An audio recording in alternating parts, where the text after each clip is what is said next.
நான் இறந்து விட்டதாகவும் என் மனைவி இறந்து விட்டதாகவும் பெண் வாரிசு இருப்பதாகவும் சித்தரிச்சு பண்ணியிருக்காங்க. ஆனா எனக்கு இருப்பது ஒரே ஆண் வாரிசு. இந்த முறை பார்க்கும்போது இடம் ரொம்ப சுத்தப்படுத்தப்பட்டுருச்சு. சரி, அக்கம் பக்கத்தில் விசாரத்துல இடம் வேற யாரோ வாங்கின மாதிரி கேள்விப்பட்டேன். இது சம்பந்தப்பட்ட எல்லோர் மீதும் நடவடிக்கை எடுக்க வேண்டும்.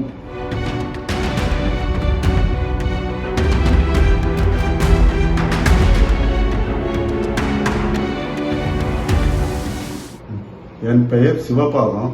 நான் இஎஸ்ஐ கார்பரேஷன் சென்னையில் வேலை செய்து ரிட்டையர் ஆகிட்டேன். 1988 மதுரையில் மீனாட்சி நகரில் ஒரு பிளாட் வாங்கியிருந்தேன். ஒவ்வொரு வருஷமும் திருவிழா சமயத்தில் போய் பார்த்துட்டு வருவேன். இந்த முறை பார்க்கும்போது இடம் ரொம்ப சுத்தப்படுத்தப்பட்டுருச்சு. சரி, அக்கம் பக்கத்தில் விசாரத்தில் இடம் வேற யாரோ வாங்கின மாதிரி கேள்விப்பட்டேன்.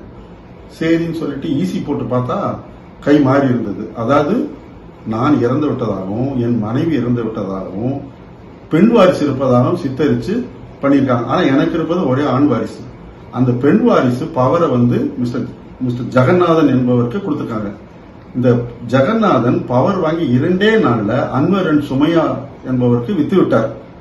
இது பற்றி மதுரை கமிஷனரும் புகார் அளிச்சிருக்காங்க. அவங்க நடவடிக்கை எடுக்கிறேன்னு சொல்லியிருக்கிறார்கள். இது சம்பந்தப்பட்ட எல்லோர் மீதும் நடவடிக்கை எடுக்க வேண்டும்.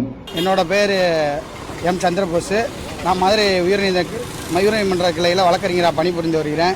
இப்போ மதுரை மாவட்டத்தில் ரீசெண்டாக ஒரு மோசடி கும்பல் உலா வருது. என்னன்னு கேட்டிங்கன்னா, இப்போ ஒரு 1988 பிளாட் வாங்கிட்டு அது காலி மனையாகவே கிடந்துச்சுன்னா அதை நம்ம அந்த திருட்டு கும்பல் என்ன பண்ணுதுன்னா, அந்த இடத்தோட ஓனரோட இறப்பு சான்றிதழ், அதுக்கப்புறம் வாரிசு சான்றிதழ் வாங்கி போலி ஆதார் கார்டு, பேன் கார்டு எல்லாமே ரெடி பண்ணி போலி பத்திரமும் ரெடி பண்ணி விற்பனை செய்கிற தொழிலை இப்போ வழக்கமாக செஞ்சுட்டு வந்துக்கிட்டு இருக்காங்க.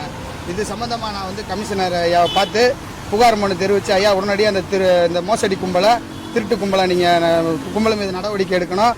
போலியா ஆதார், பேன் கார்டு, பத்திரம் தயாரிக்கிற கும்பலையும் உடனடியாக நீங்கள் சுற்றி வளர்த்து நடவடிக்கை எடுக்கணும்னு சொன்னேன். கமிஷனர் உடனடியாக நான் இதை விரைந்து நடவடிக்கை எடுத்து உங்களுக்கு செஞ்சு தரேன் அப்படின்னு சொல்லி கமிஷனர் சொல்லியிருக்காங்க.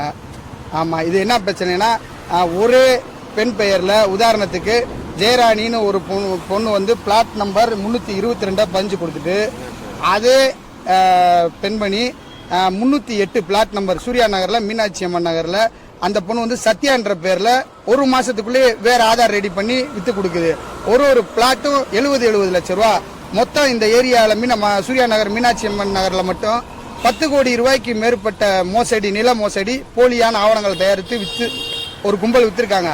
அவங்க மீது அனைவர் மீதும் விரைந்து நடவடிக்கை எடுத்து உண்மையான உரிமையாளர், நில உரிமையாளருக்கு நிலங்களை ஒப்படைக்கிறேன்னு சொல்லி கமிஷனரை உத்தரவாதம் கொடுத்துருக்காப்புல. அந்த போலி சில கட்சி பிரமுகர்கள், அப்புறம் பிரபாகரன், மார்க்கெட் பிரபாகரன் ஒருத்தவர், அப்புறம் மார்க்கெட் பாலகணேசன் ஒருத்தவர், இவங்க எல்லாருக்குமே இதில் தொடர்பு இருக்க மாதிரி என்னோட புகாரில் சொல்லியிருக்கேன். இவங்க எல்லாரும் மூலியமாக தான் நிறையா பேர் ஏமாந்துருக்காங்க இந்த பணத்தவங்க. இதில் ஒரு 15 இதில் ஏமாந்துருக்கும் 12 பேர், ஒரு பிளாட்டு 70 லட்சம் ரூபா. ஆமாம், இது யாருமே ஓனர், இப்போ ஒரிஜினல் ஓனர்லாம் வெளியூர்கள் இருக்கனால அவங்களுக்கு தெரியல.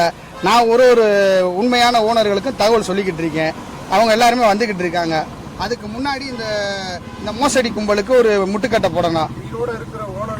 உயிரோட ஒரு நில ஓனருக்கு இவங்க இறப்பு சான்றிதழ் வாங்கி, அவங்களுக்கு வாரிசு சான்றிதழ் வாங்கி போலி பத்திரத்தை ரெடி பண்ணி இன்னொரு ஆளுக்கு 70 லட்சத்துக்கு வித்துறாங்க.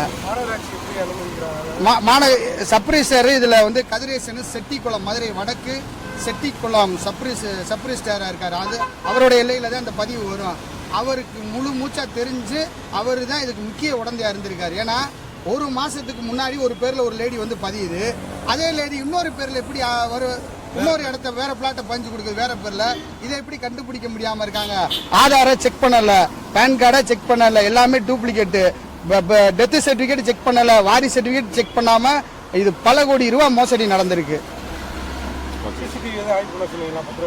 இல்ல, எல்லாத்தையுமே ஆய்வு பண்ண சொல்லி நோட்டீஸ் அமைச்சிருக்கேன். நான் எல்லாத்துக்குமே ஹைகோர்ட் மாதிரி ஹைகோர்ட்டுக்கு அமைச்சிருக்கேன், பத்திரப்பதிவு தலைவருக்கு அமைச்சிருக்கேன். பத்திரப்பதிவு துறையில் மிகப்பெரிய மோசடியாக நடக்குது. இனி வருங்காலங்களில் உண்மையான ஏழை ஜனங்களோட நிலங்கள் அபகரிக்கக்கூடாது. பத்திரப்பதிவுத்துறை அமைச்சர் இல்லை, அவருக்கு எதுவும் இன்னும் புகார் கொடுக்கல. நான் பத்திரப்பதிவுத்துறை தலைவர், மதுரை ஆணையர் ஐயா அவங்க எல்லாருக்குமே மனு கொடுத்துட்டேன். அமைச்சருக்கு இதில் நான் தகவல் தெரிவிக்கல.